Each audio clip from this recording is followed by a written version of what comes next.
믿음의 사람들에게 요구되어지는 굉장히 중요한 덕목이 있습니다. 여러 가지가 있지만 그 중에 중요한 한 가지가 순종이라는 덕목입니다.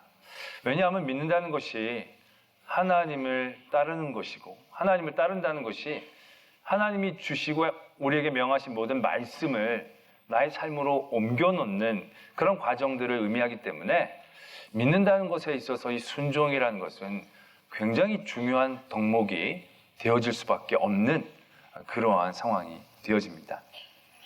그런 가운데에 우리는 오래 그러한 순종이라는 덕목을 붙잡고 권면하며 또한 나누어 왔습니다. 그 중에 우리가 순종하면 우리에게 동기부여가 확실히 되어지는 명제가 순종하면 복을 받고 불순종하면 벌을 받는다는 명제입니다. 우리는 이것이 굉장히 중요한 진리로 받아들이면서 여기에 맞게 살려고 노력했고, 또한 이것으로 많은 부분들을 해석하고 설명하고 또한 강요하기도 했습니다. 그래서 교회 보면 그런 얘기들을 어려서 굉장히 많이 듣죠. 순종해라. 말씀에 순종해야 되고, 교회 순종해야 되고, 목사님 말씀에 순종해야 되고, 어른 말씀에 순종해야 되고. 그러다 보니까 이게 이 시대에 많은 젊은 사람들에게 오히려 이 순종이라는 것이 우리들에게 주어진 굉장히 중요한 덕목이 아니라 굉장한 부담감 또는 그들의 마음을 열지 못하게 하는 요소가 되고 있다는 거죠. 요즘 아이들이 제일 싫어하는 사람들을 일명 뭐라고 얘기하냐면 꼰대라고 얘기합니다. 누군가가 여러분들에게 꼰대 같다 얘기하면 그 말은 앞으로 상종하기 싫다는 얘기입니다. 그런데 교회가 그런 꼰대 같은 요소들을 많이 갖고 있다는 겁니다. 왜? 뭐뭐 해라라는 게 너무 많으니까. 순종이라는 것을 강요하는 것 자체가 이 시대의 어떤 젊은 사람들에게는 굉장히 두드러기 나는 상황이 되어진다는 거죠. 아니 어쩌다가 우리에게 주어지는 이것이 이 지경이 됐는가.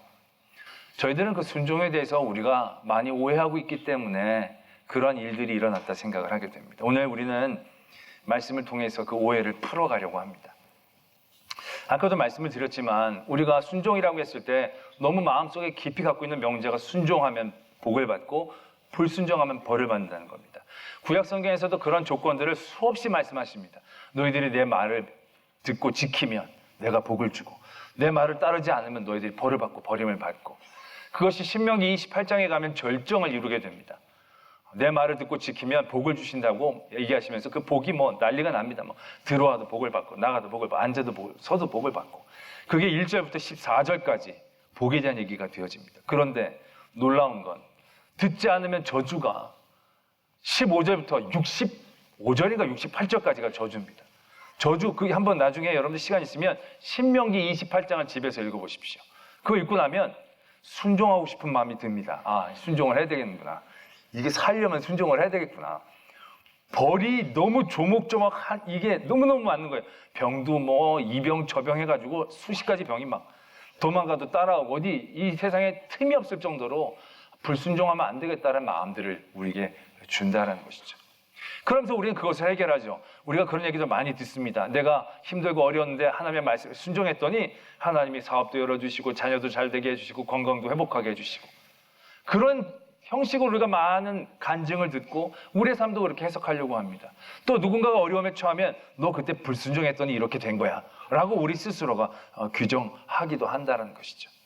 근데 이것이 얼마나 순종에 대해서 우리가 잘 모르고 하는 이야기인가를 깨달아야 한다는 것입니다. 우리가 성경에서 순종이라는 단어가 제일 많이 적혀있는 말씀을 찾는다면 예레미야입니다. 예레미야서. 예레미야에서의 순종이라는 단어가 굉장히 많이 나옵니다. 그것은 역설적이게도 가장 순종하지 않은 모습들을 적고 있는 책이기 때문에 그렇습니다.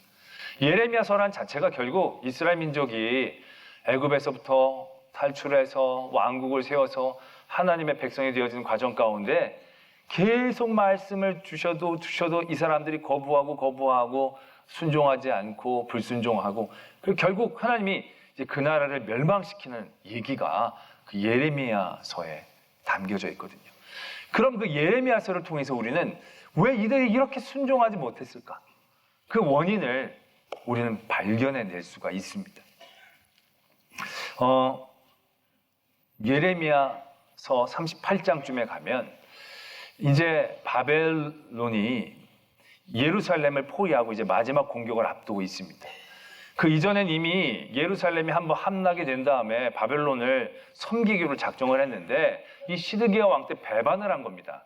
그래가지고 바벨론이 보복하기 위해 공격을 해온 겁니다. 이제는 자비가 없는 공격입니다. 이거는 뭐 침략을 해서 조공을 받으려고 하는 게 아니라 보복이기 때문에 이제 굉장히 참혹한 결과가 예상되고 있는 전쟁입니다. 많은 사람들이 공포에 떨었습니다. 근데 그때 예레미야가 백성들에게 얘기합니다. 항복해라. 항복하면 살 수 있다. 이게 하나님의 말씀이다 라고 전했지만 백성들은 그 말을 듣지 않았습니다. 오히려 그들의 사기를 죽인다고 예레미야를 가둬버립니다. 그때 시드기야가 예레미야를 조용히 부릅니다. 그리고 정말로 묻습니다. 야, 정말 항복하면 내가 살 수 있냐고. 그랬더니 예레미야가 말씀을 전합니다. 하나님께서 분명히 그렇게 말씀하셨습니다. 왕이 그 바벨론의 왕과 고관들에게 항복하면 왕과 함께 왕의 가족 모두가 살 것입니다. 그런 하나님의 말씀을 전해주십니다. 그래서 이 말씀에 순종하라고 예레미야가 당부합니다. 근데 시드기야가 이렇게 얘기를 합니다. 그런데 내가 두렵다. 내가 바벨론에게 항복했을 때 이미 바벨론에 항복하여 그들과 함께 있는 유대인들 공동체가 나를 멸시할까? 나를 공격할까? 그것이 두렵다. 라는 자기의 속마음을 내비추는 말씀, 사건이 그 예레미야에 적혀져 있습니다. 나중에 결국 시드기야가 순종을 하지 못합니다. 하지 않는 게 아니라 순종을 하지 못합니다. 왜 이 시드기야가 분명 하나님의 말씀인데도 그걸 순종하지 못하게 되었을까라는 것이죠. 순종하면 복을 받고 불순종하면 벌을 받는 명제 가운데 우리는 복과 벌에 너무 매어지게 됩니다. 그러다 보면 어떤 현상이 일어나게 되느냐면 내가 순종하게 되면서 얻을 복을 달아보게 되어지는 거죠. 내가 순종하면 얻게 될 복과 내가 순종하지 않았을 경우에 내가 예상하는 복과 우리는 달아보게 됩니다. 달아보게 되다가 이것과 이것이 별 차이가 안 나거나 순종하지 않았을 때 내가 겪게 되어지는 것이 내가 더 좋게 된다는 판단이 내려지면 그때부터는 이 순종이라는 것이 의미가 없어지게 되는 구조가 되는 거죠. 시드기야가 고민해 봅니다. 내가 항복해서 목숨을 건질까? 아니야. 목숨을 건졌지만 나중에 내가 결국 유대인 공동체에 들어가게 될 텐데 그럼 유대인 공동체가 나를 그때 멸시하고 정말 그건 더 순종하지 못하게 되는 거죠. 그러한 상황들이 적혀지게 됩니다. 그리고 나서 예레미야서는요. 끝까지 불순종하는 이스라엘 백성들의 모습이 나타나는데요. 결국 망했습니다. 망하고 다 끌려갔어요. 근데 조금 남겨졌습니다. 중요하지 않은 사람이 남겨졌어요. 그래서 바벨론 왕이 거기에 총독을 세웁니다. 그다랴라는 총독을 세우고 바벨론 군대 몇을 남겨두게 됩니다. 근데 반란이 일어납니다. 그래서 총독을 죽이고 바벨론 군사들을 죽여버립니다. 그리고 그 반란을 일으킨 사람들이 나머지 사람들을 이끌고 다른 나라에 투항하려고 할 때 다시금 요하난이라는 사람이 일어나서 그 반란을 진압합니다. 그리고 나서 이스라엘 민족이 두려워하기 시작합니다. 왜 두려워했냐면 거기 있었던 주둔군들이 죽임을 당하지 않았습니까? 근데 그게 본국으로 이제 연락이 되면 본국에서 더 가혹한 보복을 자기들에게 가할 것 같은 두려움에 그들이 휩싸이게 되죠. 그래서 예레미야를 찾아갑니다. 그리고 예레미야에게 이렇게 부탁을 합니다. 예레미야 42장 6절에 이렇게 적혀져 있습니다. 우리가 당신을 우리 하나님 여호와께 보냄은 그의 목소리가 우리에게 좋든지 좋지 않든지를 막론하고 순종하려 함이라. 우리가 우리 하나님 여호와의 목소리를 순종하면 우리에게 복이 있으리이다 하니라.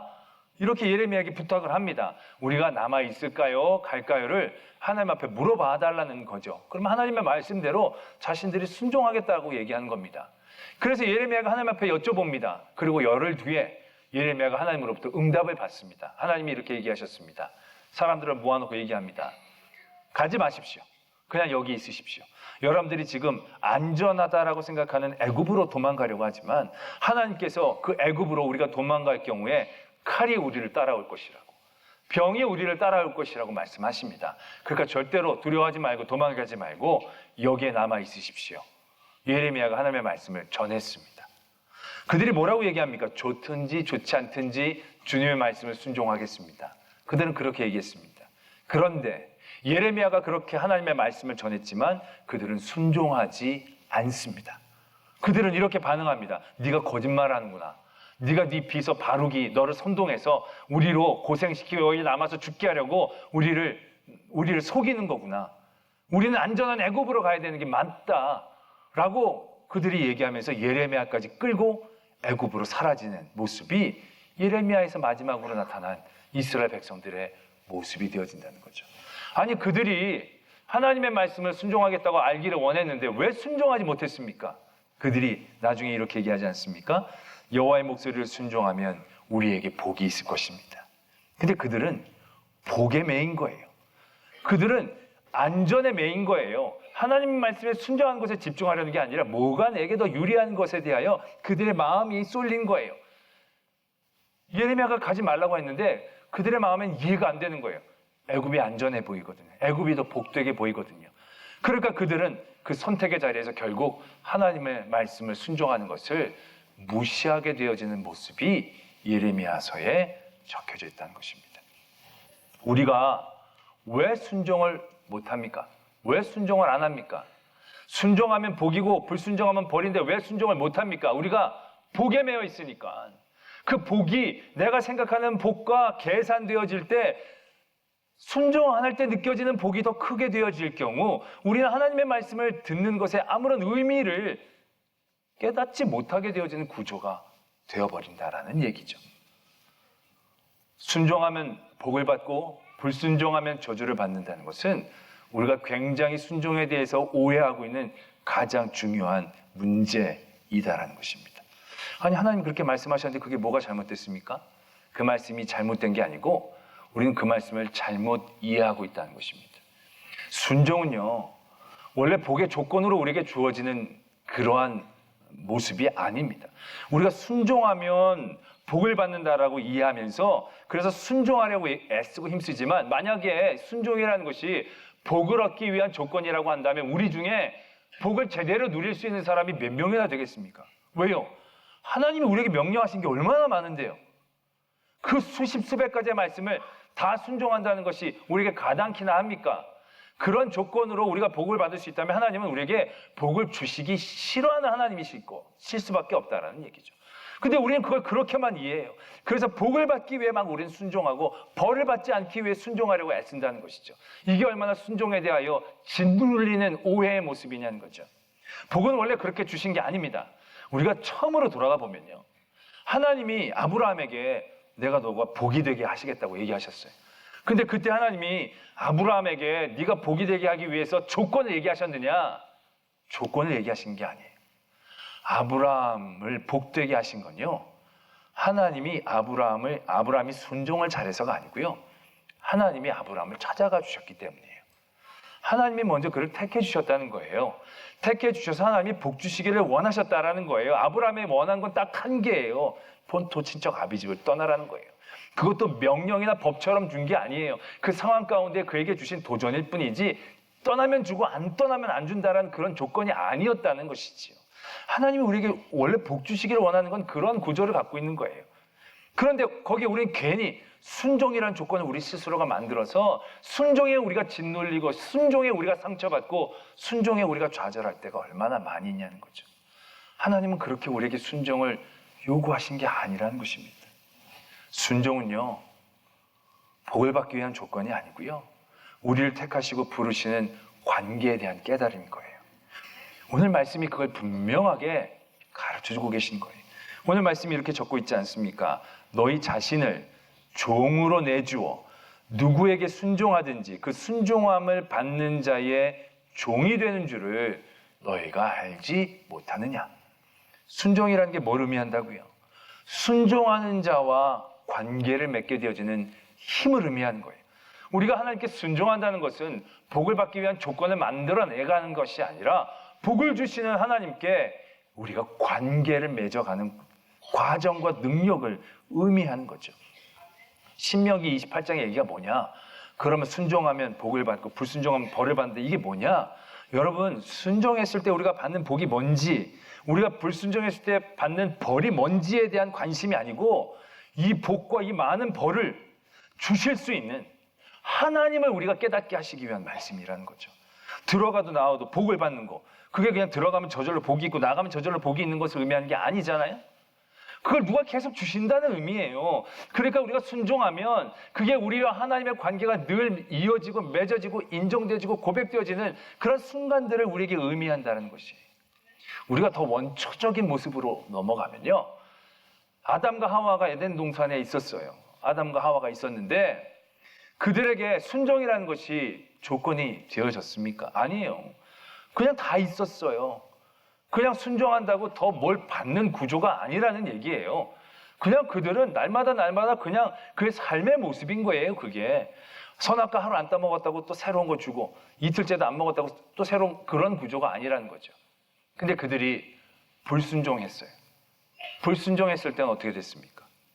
그들이 처음 느꼈던 게 뭡니까? 벌입니까? 아니요, 벌 아닙니다. 벌은 좀 더 뒤에 나타난 것이고요. 그들이 불순종을 얻게 된 건 두려움, 부끄러움이었어요. 그리고 하나님을 피한 거였어요. 불순종이 어떠한 치명적인 모습을 갖고 있는지를 우리에게 극명하게 나타내주는 그런 부분이에요. 그게 뭐예요? 벌을 받는 조건이 아니고요, 하나님과의 관계가 깨어지는 상태를 의미하는 거예요. 만물의 주관자 되시고 모든 것들을 주시는 하나님과의 관계 가운데에서 상처를 입는 것을 의미하는 거예요. 불순종이라는 게. 그걸 반대로 얘기하면 순종이라는 것은 그 하나님과의 관계를 날마다 깨닫고 인정해주는 복된 상황이 되어진다는 얘기죠. 제가 초등학교 3학년 때 그런 일이 있었습니다. 저는 원래 초등학교를 정말 존재감 없이 다녔습니다. 저는 어렸을 때 제 삶의 모토가 튀지 말고 뒤처지지 말자. 그냥 그렇게 살자. 그래서 오죽했으면 저희 부모님이 제 어렸을 때 일들을 잘 기억을 못 하세요. 왜? 문제없이 이렇게 뛰어난 것도 아니고 막 떨어진 것도 아니고 진짜 문제없이 살다 보니까, 그러다 보니까 이제 존재감이 없었던 거죠. 제가 그냥 학교에서 그런 학생이었을 거예요. 근데 어느 날 이제 방과 후에 몇 명이 남아서 청소를 하는데 선생님이 저의 이름을 부르시는 거예요. 필사나. 그런 적이 없었어요. 난 선생님이 내 이름을 알까 모를까도 고민하고 있었는데 불러주시니 너무 감사한 거여서 갔어요. 그랬더니 선생님이 돈을 주시면서 요 앞에 가게에서 손님이 와서 콜라 한 병, 사이다 한 병만 사갖고 올래? 저한테 시키는 거예요. 제가 기분이 나빴겠어요? 좋았겠어요? 아니 애들도 많은데 왜 나만 거기, 내가 뭐 핫바지로 보이나? 뭐 이게 아니었어요. 진짜 너무 기뻤어요. 이렇게 애들이 많은데 이 돈을 주면서 이 무거운 책무를 나에게 시켜주신 게 너무 감사한 거예요. 이 선생님이 나를 기억하고 있다는 사실만으로도 너무 뿌듯한 거예요. 그래서 운동장이 꽤 컸어요. 어렸을 때 운동장은 더 커 보이잖아요. 그 운동장을 가로질러서 열심히 뛰어갔어요. 그래서 가게에서 콜라 한 병, 사이다 한 병을 들고 또 열심히 그 일들을 해내기 온 거예요. 너무 기쁜 나머지 근데 나중에 발에 걸려서 넘어진 거예요. 그래서 사이다가 깨졌어요. 나는 세상이, 하늘이 무너진다는 게 그런 거구나. 저는 일찍이 경험을 했어요. 결국 뭐 선생님이 아유 뭐 그러냐고, 고생했다고, 너 많이 안 다쳤냐고 이제 잘 이렇게 해결을 해주셨지만, 하여튼 그때 저는 그게 너무 기뻤던 기억이 납니다. 초등학교 3학년 때인데 다 있었는데 나에게 무엇인가를 시킨 거예요. 순종할 수 있는 기회를 주신 거죠. 그건 짐이 아니었습니다. 그건 사역이 아니었고요. 그건 벌이 아니었습니다. 기쁨이었고 선택이었고 감사였다는 것이죠. 이런 시가 있더라고요. 남들이 자유를 사랑한다지만은 나는 복종을 좋아하여요. 자유를 모르는 것은 아니지만 당신에게는 복종만 하고 싶어요. 복종하고 싶은데 복종하는 것은 아름다운 자유보다도 달콤합니다. 그거이 나의 행복입니다. 그러나 당신이 나더러 다른 사람을 복종하라면 그것만은 복종을 할 수가 없습니다. 다른 사람을 복종하라면 당신에게 복종할 수 없는 까닭입니다. 만해 한영운의 복종이라는 시입니다. 그분은 승입니다. 기독교인이 아닙니다. 그런데 참으로 하나님이 우리들에게 주시는 보편적인 복종의 의미들을 깨닫게 해주신다는 거죠. 어떻게 보면 이거는 이분이 성경을 인용한 게 아닌가라는 생각을 하게도 됩니다. 왜냐하면 갈라디아서 5장 13절에 이런 말씀도 있거든요. 형제들아, 너희가 자유를 위하여 부르심을 입었으나 그러나 자유로 육체의 기회를 삼지 말고 오직 사랑으로 서로 종 노릇하라. 많은 분이 이 만해의 이 시를 청혼할 때 많이 써먹는다고 하더라고요. 정말 효과적일 것 같다는 생각이 듭니다. 우리가 순종, 복종 그러면 다 별로 안 좋은 느낌으로 받아들이지만 내가 내 마음으로 복종하고 싶은 대상에게 복종한다는 것, 그건 그를 사랑한다는 의미일 것입니다.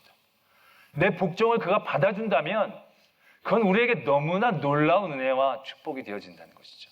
내가 사랑하는 그 사람이 내게 너 나를 섬겨라, 너 나를 복종해라 이러면 너무 기쁠 거예요. 내가 사랑하는 어떤 사람이 나에게 야, 너 나 밥 좀 사주라 그러면 네가 언제 봤다고 밥을 사달라 그래? 그러진 않잖아요. 사달라고 얘기하는데도 막 기쁘고 감사하고 그러지 않습니까? 애들이 아빠 뭐 사주세요 막 이렇게 하는 게 싫을 때도 있지만 그래도 내가 아빠라고 사달라고 쪼르면 너무 기분이 좋을 때가 있지 않습니까? 그게 내게 요구되어지는 법이고 명령이고 의무이고 십자가처럼 보여지지만 그것을 감당하는 것이 얼마나 큰 기쁨과 감사와 감격이 되어지는가 우린 분명히 깨달아야 한다는 것이죠. 오늘 말씀은 그렇게 얘기하고 있지 않습니까? 17절에 하나님께 감사해라. 왜? 너희가 본래 죄의 종이더니 교훈의 본을 마음으로 순종하여 그 죄의 종을 벗어나 의의 종이 될 수 있는 이 놀라운 은혜를 하나님이 우리에게 주셨다는 것이죠. 하나님이 너희 내 말을 들어라. 너희 내 말을 지켜 행하라. 라고 얘기하시는 것은 우리가 할 수 없는 무거운 짐으로 우리를 짓누려고 하시는 게 아니고 이제 나와 관계를 맺자. 내가 너의 순종을 기뻐한다. 너 내게 예배 좀 드려라. 왜 나가지고만 예배가 아니라 이 세상에 그렇게 많은 사람들이 있는데 아무것도 아닌 정말로 부족하고 버려질 수밖에 없고 지옥불에 떨어질 수밖에 없는 우리를 붙잡고 택하셔서 너 내게 예배를 드려도 돼. 너 내게 기도해도 돼. 내 이름을 불러도 돼. 나를 찬양해도 돼. 이게 짐이냐는 거죠. 이게 벌이냐라는 거예요. 이게 우리를 좌절하게 만들 이유가 되냐라는 거죠. 아니다라는 얘기죠. 이건 하나님이 우리를 붙잡고 계신다는 관계입니다. 예수님이 이 땅에 오셨습니다. 순종하셨습니다. 예수님이 순종했으니까 예수님도 복을 받아야 되잖아요. 그런 관계라면. 그런데 예수님이 순종해서 얻은 게 뭡니까? 예수님은 순종해서 복이란 비읍자도 받으신 적이 없습니다. 예수님의 순종은 고통이었습니다. 불편함이었습니다. 매맞음이었고 조롱당함이었고 피 흘림이었습니다. 그의 순종은 진짜 말 그대로 우리가 생각하는 정말 순전한 순종밖에 없는 모습이었습니다. 근데 과연 그 순종이 고생만 하는 순종입니까? 예수님의 그 순종을 통하여 예수님이 하나님의 아들이심이 얼마나 분명해졌습니까? 아버지 뜻대로 되기를 원합니다. 자신의 복이 아니라 아버지의 뜻에 대하여 예수 그리스도는 나타내 주신 것이죠. 그래서 예수 그리스도께서 십자가에 달리심으로 순종해도 고생하네 벌받네 사람들이 그렇게 얘기하지 않습니다. 그의 순종을 통하여 저분이 진짜 하나님의 아들이 맞구나. 그래서 하나님이 우리에게 명하신 순종은 복입니다. 감사와 기쁨의 제목입니다. 그 순종함을 도전함으로 더 큰 은혜, 기쁨, 감사를 누릴 수 있는 저와 여러분들이 되어지기를 소망합니다.